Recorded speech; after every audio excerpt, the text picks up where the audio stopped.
شروع اللہ کا نام لے کر جو بڑا مہربان نہایت رحم والا ہے۔ جو چیزیں آسمانوں میں ہیں اور جو چیزیں زمین میں ہیں سب اللہ کی تسبیح کرتی ہیں، اور وہ غالب ہے، حکمت والا ہے۔ وہی تو ہے جس نے کفار اہل کتاب کو پہلی لشکر کشی پر ہی ان کے گھروں سے نکال دیا۔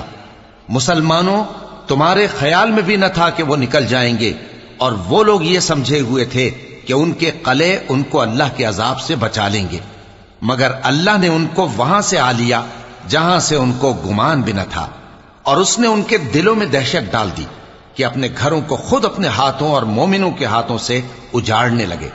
تو اے بصیرت کی آنکھیں رکھنے والو، عبرت حاصل کرو۔ اور اگر اللہ نے ان کے بارے میں جلا وطن کرنا نہ لکھ رکھا ہوتا تو ان کو دنیا میں بھی عذاب دے دیتا، اور آخرت میں تو ان کے لیے آگ کا عذاب تیار ہے ہی۔ یہ اس لیے کہ انہوں نے اللہ اور اس کے رسول صلی اللہ علیہ وآلہ وسلم کی مخالفت کی، اور جو شخص اللہ کی مخالفت کرے تو اللہ اسے سخت عذاب دینے والا ہے۔ مومنوں، کھجور کے جو درخت تم نے کاٹ ڈالے یا ان کو ان کی جڑوں پر کھڑا رہنے دیا، سو یہ اللہ کے حکم سے تھا، اور اس سے مقصود یہ تھا کہ وہ نافرمانوں کو رسوا کرے۔ اور اے مسلمانوں، جو مال اللہ نے اپنے پیغمبر کو ان لوگوں سے جنگ کے بغیر دلوایا ہے اس میں تمہارا کچھ حق نہیں، کیونکہ اس کے لیے نہ تم نے گھوڑے دوڑائے نہ اونٹ، لیکن اللہ اپنے پیغمبروں کو جن پر چاہتا ہے غالب کر دیتا ہے، اور اللہ ہر چیز پر قادر ہے۔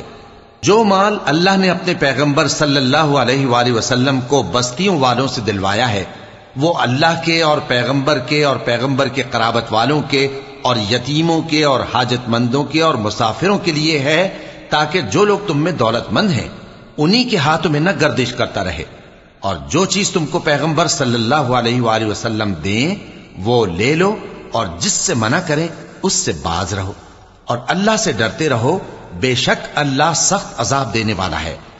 اور ان ضرورت مند مہاجروں کے لیے بھی جو اپنے گھروں اور مالوں سے خارج اور جدا کر دیے گئے ہیں، جو اللہ کے فضل اور اس کی خوشنودی کے طلبگار اور اللہ اور اس کے پیغمبر کے مددگار ہیں، یہی لوگ سچے ہیں۔ اور ان لوگوں کے لیے بھی جو مہاجرین سے پہلے اس گھر یعنی مدینے میں مقیم ہیں اور ایمان میں مضبوط ہیں، اور جو لوگ ہجرت کر کے ان کے پاس آتے ہیں وہ ان سے محبت کرتے ہیں، اور جو کچھ ان کو ملا اس سے اپنے دل میں کچھ خواہش اور خلش نہیں پاتے، اور ان کو اپنی جانوں پر مقدم رکھتے ہیں، خواہ وہ خود بھی فاقے سے ہوں۔ اور جو شخص خود غرضی سے بچا لیا گیا تو ایسے ہی لوگ بامراد ہیں۔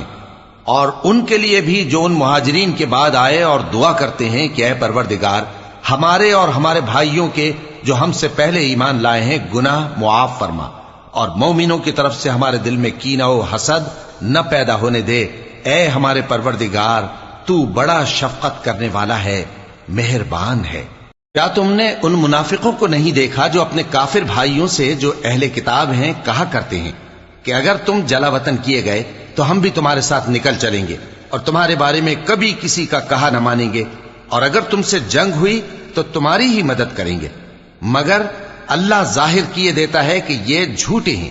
اگر وہ نکالے گئے تو یہ ان کے ساتھ نہیں نکلیں گے، اور اگر ان سے جنگ ہوئی تو یہ ان کی مدد نہیں کریں گے، اور اگر مدد کریں گے بھی تو پیٹ پھیر کر بھاگ جائیں گے، پھر ان کو کہیں سے بھی مدد نہ ملے گی۔